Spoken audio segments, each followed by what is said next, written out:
So Jim, why this shot is important and what we're talking about today is the importance of hand picking.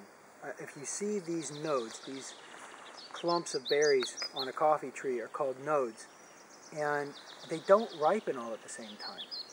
What happens is a few will ripen bright red and be ready to pick, while the others are still orange or half red and half green, and still other ones are completely green and rock hard. As the coffee ripens in the sun, the sugar content inside the seed, inside the skin, increases. And the skin loosens up, it gets thicker, the bean is reaching full size. And you pull those off, and they almost leap out of the skin when you pull them off. If you were to pull off one of the green or the orange ones, that skin doesn't want to come off no matter what.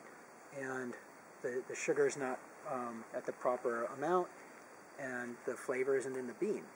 So you only pick the red ones, but as you can see, it's not just grabbing a whole handful of red beans. You pick them one bean at a time. There are times when you'll get a whole cluster that's red at the same time and score. You're really lucky and you can grab them all at the same time. But most of the time it's kind of like this. You pick 2 or 3 off and you come back in 2 weeks and you pick the rest of them.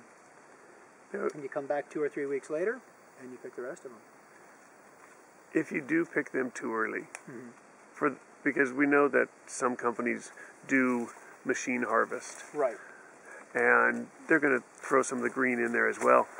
How will that affect the flavor? Underripe coffee is bitter. Like I say, the redness is indicative of ripeness and sweetness. It'd be like if you picked an underripe apple. It's tannic and bitter.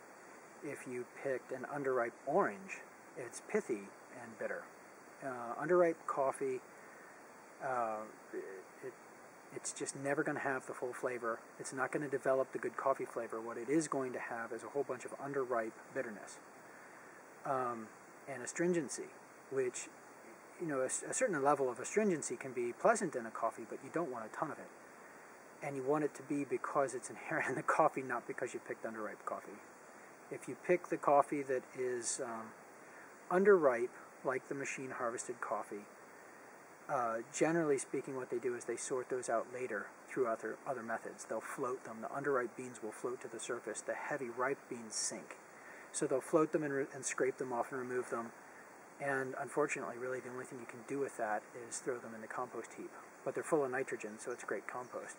Or sell it now as green. Yes, or they can take those and process them, and that's one of the reasons why some coffee is incredibly cheap and other coffee is expensive.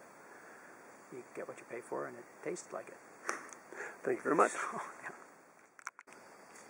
So Jim, on this branch, this is actually a really cool branch because it shows 2 different things going on. It shows the flowering. All of these little buds in my right hand will open up into small white jasmine-like blossoms. And that'll probably happen within the next week or 2. And then you can see the ones, let's see if I can just turn this a tiny bit. The tiny little ones about the size of a caper are ones that were pollinated very recently, and each node behind it was pollinated at a different time. But what you can see are all of these berries and the difference in the number of berries or cherries per cluster. We brought a bunch of beehives up to the farm earlier this year. Coffee is self-pollinating, meaning that it doesn't need a bee or a gnat or any other animal or insect to pollinate the flowers. It'll do it on its own. But you can see that up here, the older nodes, before we had bees, we only have 3 cherries per node, and they're kind of far apart. Once we got the bees up here, the nodes started getting a lot fuller, a lot more cherries, and that's a sign that the bees actually are really helping with the pollination process.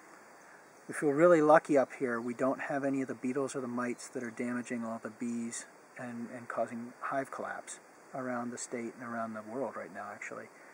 The bees seem to really like it. There's plenty of food for them to collect nectar from, and they're thriving. And we're bringing up more bees every day, in fact. But what I like is that we've gone from, pollinating to heavy pollinating. and it's going to mean that the trees are actually producing more fruit per branch. And that's pretty exciting, both in terms of having more coffee to sell for people to enjoy, but also knowing that we're creating an environment that is very conducive to healthy bees. We're giving them more food to eat. Perfect. The other thing that the bees are really getting a good dose of right now is koa honey, or koa nectar, and some of the residual ohia nectar.